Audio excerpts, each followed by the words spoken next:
Hi guys, welcome to my channel. ఈ రోజు మనం తలస్నానం చేస్తున్నారా?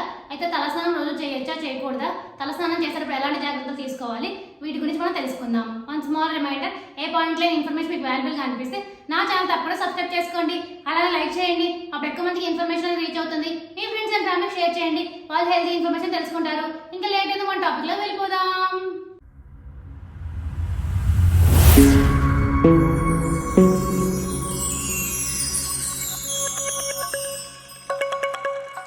తలపై పేరుకుపోయిన జిడ్డు మురికి తొలగిపోవడం కోసం మనం తలస్నానం చేస్తుంటాం.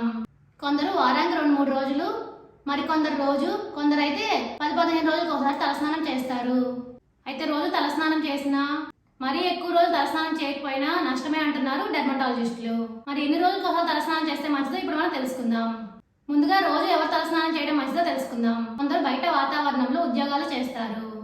రోజు మొత్తం వృత్తి వ్యాపారంలో భాగంగా బండి పైన ఎండలో ఎప్పుడు తిరుగుతుంటారు.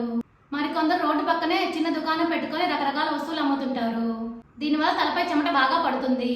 రోడ్డు పైన ఎగిరే దుమ్ము కాలుష్యం వారి జుట్టుకు అంటుకుంటుంది. ఇలాంటి వారు రోజు తప్పకుండా తలస్నానం చేయడం మంచిది. లేకుంటే దుమ్ము ధూళి చెమట వల్ల జుట్టు బలహీనమై జుట్టు ఊడిపోయే ప్రమాదం ఉంది. అయితే మీరు తక్కువ రసాయనాలు ఉండే షాంపూలు వాడడం మంచిది. ఇప్పుడు మనం రోజు తలస్నానం ఎవరికి అవసరం లేదో తెలుసుకుందాం. ఆఫీస్ లో కూర్చొని ఉద్యోగం చేసేవారు, ఇంట్లో ఉండేవారు, షాపుల్లోనే ఉంటూ తక్కువ శారీరక శ్రమ చేసేవారు, విద్యార్థులు రోజు తలస్నానం చేయాల్సిన అవసరం లేదు. వీరు వారానికి 2 సార్లు, అవసరాన్ని బట్టి 3 సార్లు తలస్నానం చేస్తే సరిపోతుంది. దీనివల్ల జుట్టు కుదుళ్ళు శుభ్రపడతాయి. ఇలాంటి వారు రోజు తలస్నానం చేస్తే లాభం కంటే నష్టాలే ఎక్కువగా ఉన్నాయి. ఇప్పుడు అర్థమైంది మీ అందరికీ రోజు తలస్నానం ఎవరు చేయాలి, అలాగే రోజు తలస్నానం ఎవరు చేయకూడదు అనేది. ఇప్పుడు తలస్నానం చేసేటప్పుడు ఎలాంటి జాగ్రత్తలు తీసుకోవాలో తెలుసుకుందాం.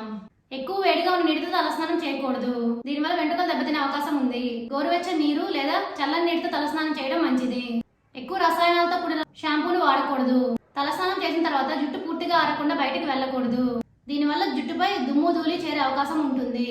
అందుకే పూర్తిగా ఆరిన తర్వాతే బయటకు వెళ్ళండి. జుట్టును ఆరబెట్టుకునేందుకు హెయిర్ డ్రైయర్ వంటివి వాడకపోవడమే మంచిది. దీన్ని ఎక్కువగా వాడితే వెంట్రుకలు ఊడిపోయే అవకాశం ఉంటుంది కాబట్టి. ఇప్పుడు అర్థమైంది మీ అందరికీ తలస్నానం చేసేటప్పుడు ఎలాంటి జాగ్రత్తలు తీసుకోవాలి అనేది. For more videos please like, share, subscribe my channel. Thank you for watching my video.